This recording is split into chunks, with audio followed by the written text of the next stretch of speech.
Okay guys, feast your eyes on the brand new Tatula 100. It's real that Daiwa kind of snuck in on us. They didn't really promote this reel very much before its release at ICAST, which is kind of strange because they did that with the previous Tatulas. But because Shimano released the new CURADO DC, I guess they figured there was, no need in really trying to promote this because the CURADO DC pretty much stole all the thunder.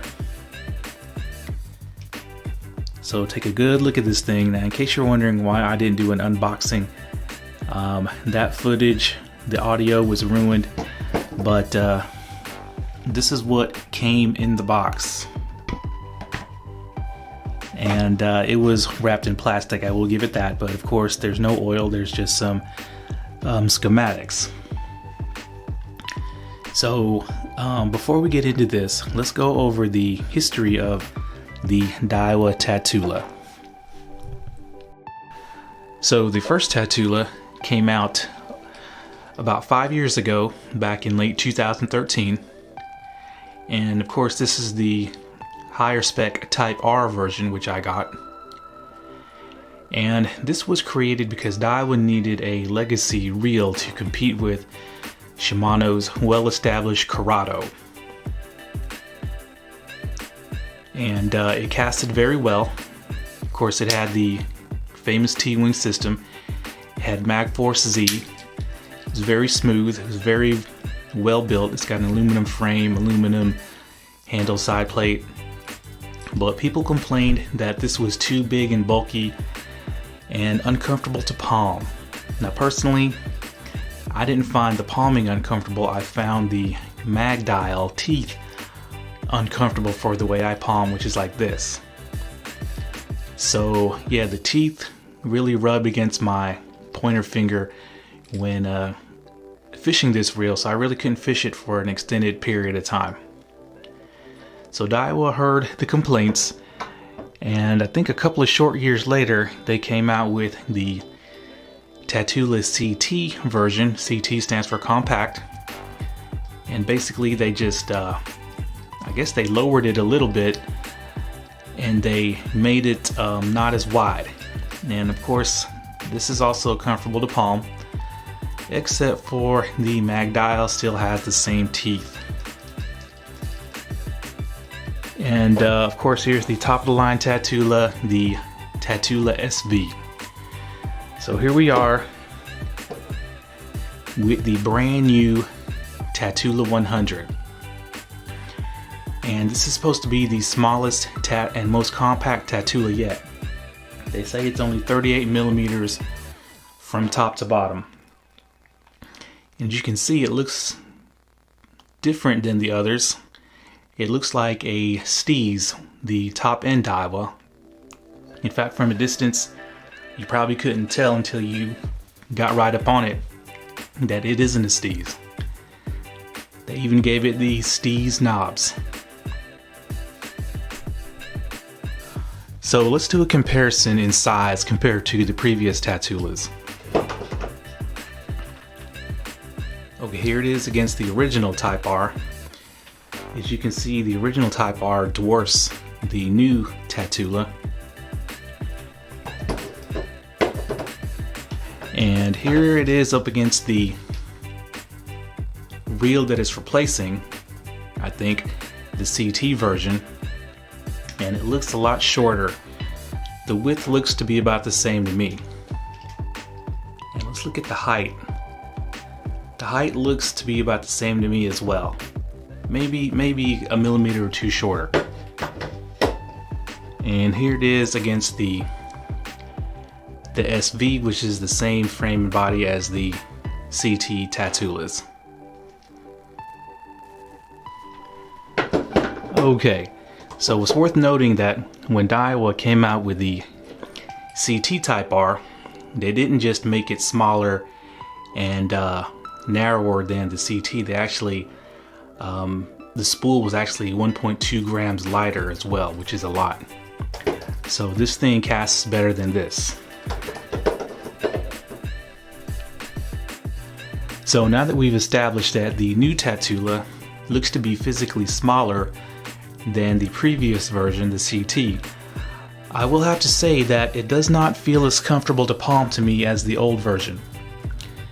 Now it's not uncomfortable, but this portion right here digs into my palm when I mount it on a rod, while with the old body style I didn't have that issue. So for me personally, the old CT frame is more comfortable to palm than the new one. Now of course the new one still has these teeth. They don't seem to feel as sharp or protrude as much as the old Tatulas, but yeah, they still have that these serrated teeth on the mag dial that you need to make adjustments.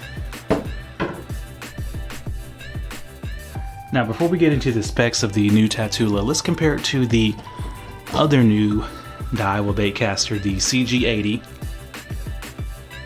and they look to be roughly the same size to me.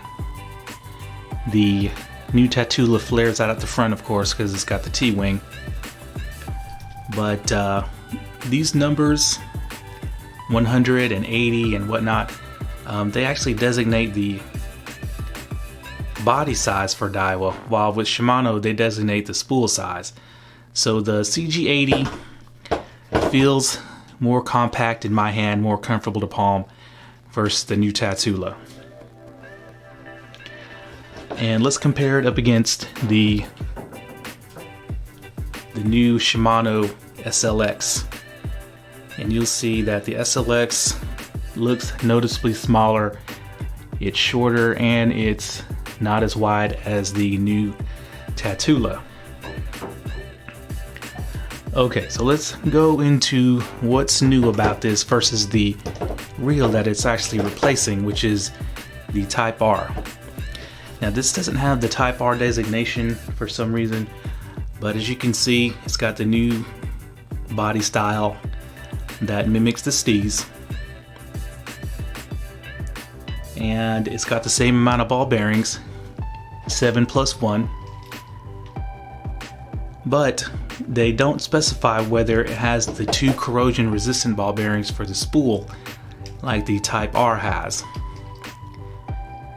And they did change the price. This thing is now $20 cheaper at $159, and I think Daiwa did that on purpose so it doesn't directly compete price-wise with the mighty CURADO K, which apparently is really beating the Tatula Type R in sales. Now it's time to pull the scale out and get some weights and measurements on this thing. Something I'm very eager to do is to weigh that spool to see if they gave it any kind of decrease in weight. So it's supposed to be the lightest Tatula yet at 6.9 ounces. So the scale says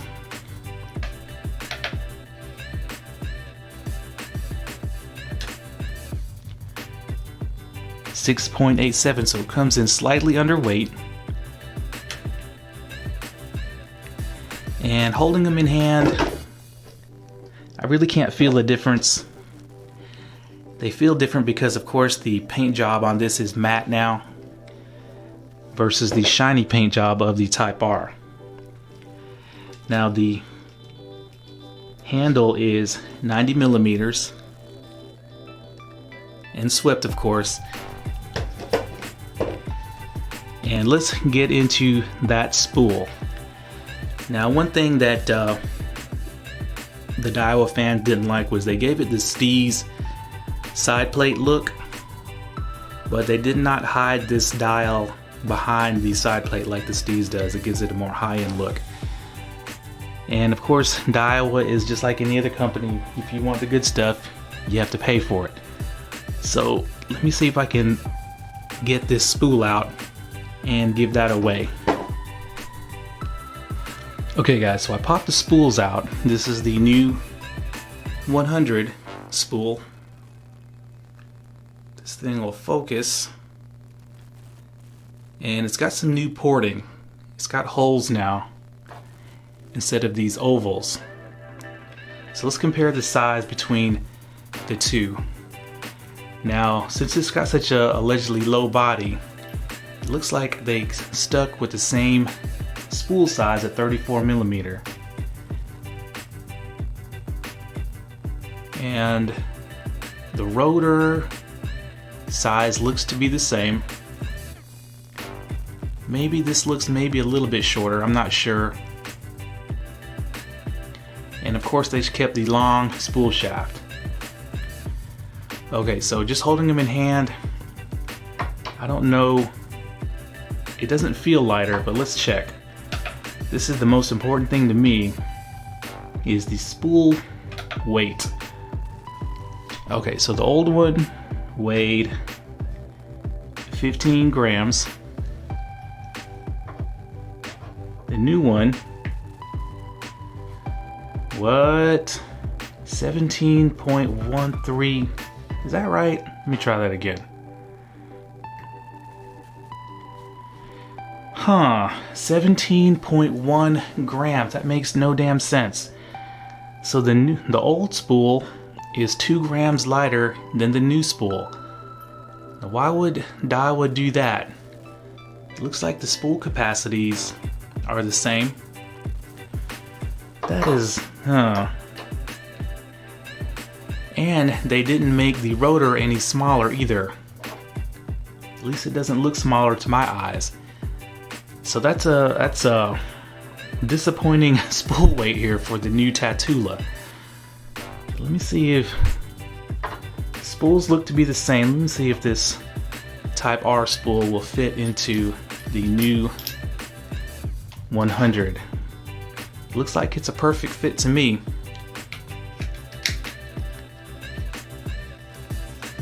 Yeah, looks like it's working in there. So it looks like the spool dimensions are exactly the same. It's just that the new 100 has a 2 gram heavier spool. And if I'm not mistaken, that's it might be heavier than the regular Tatula CT spool. So that's a big disappointment there in my book. That's a pretty heavy spool.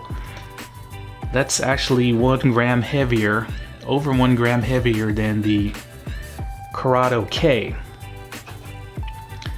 So yeah, that's a very puzzling move by Daiwa, because they appear to be keeping the regular CT and of course the SV, and I'm sure they're going to, you know, eventually give those two models this new body.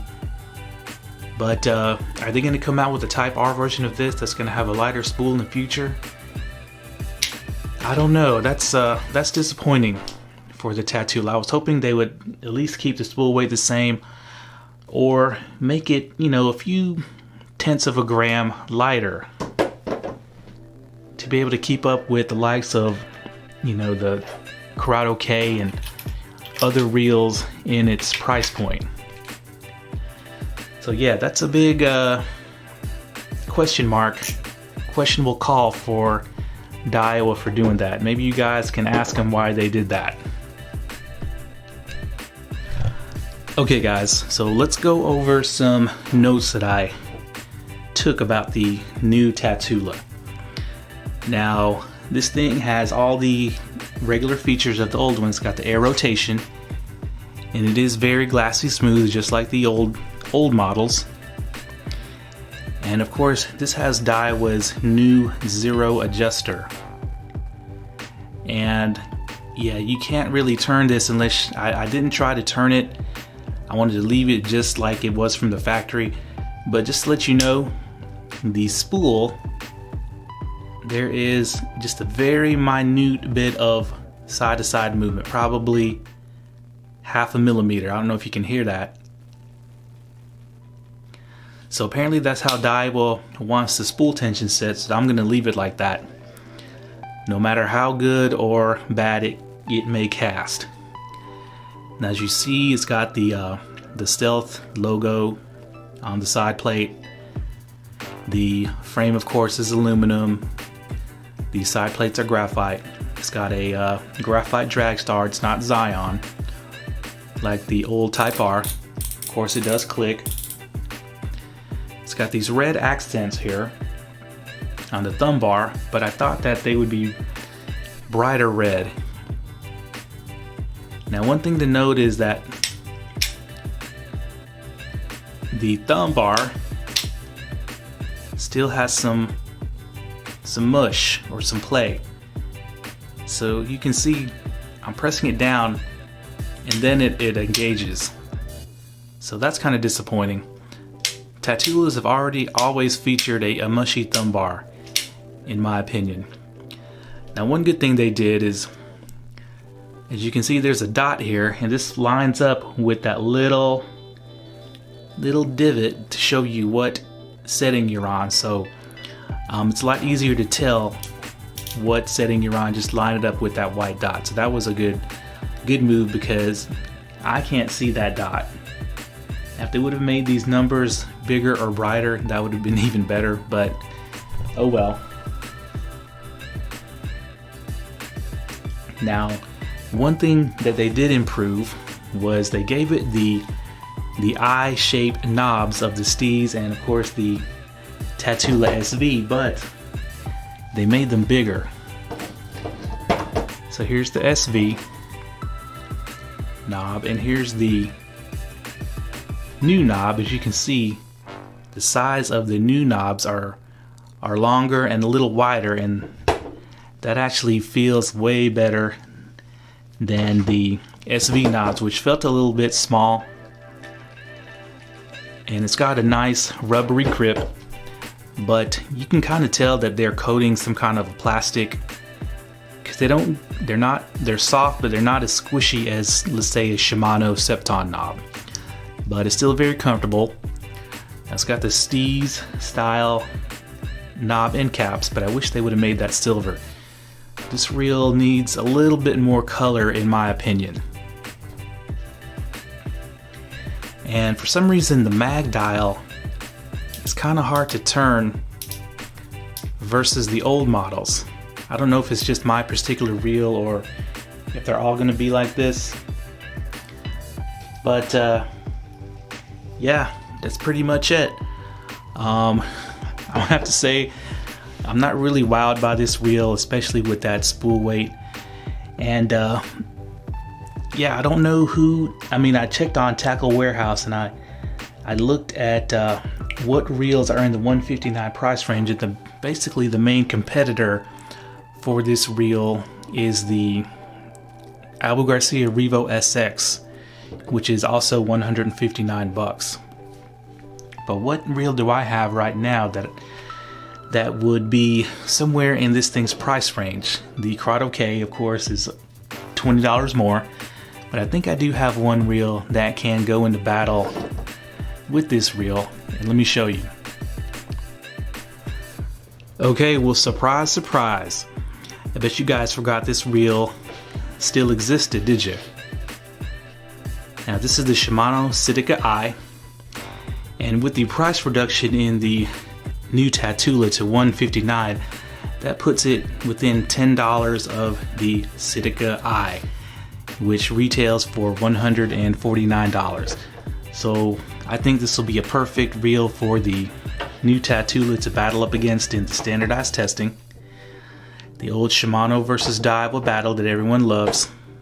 Well, some people love, some people hate, and you know who you are. But the first thing I'm going to do is I'm going to get a feel for its casting versus the reel that it's replacing, which was the Tatula Type R, which is personally my favorite Tatula out of all the ones I have. I like this better than the SV. It casts farther, and casting distance is more important to me than pretty much anything else. So be out on the lookout for that video. Hopefully I'll get that done.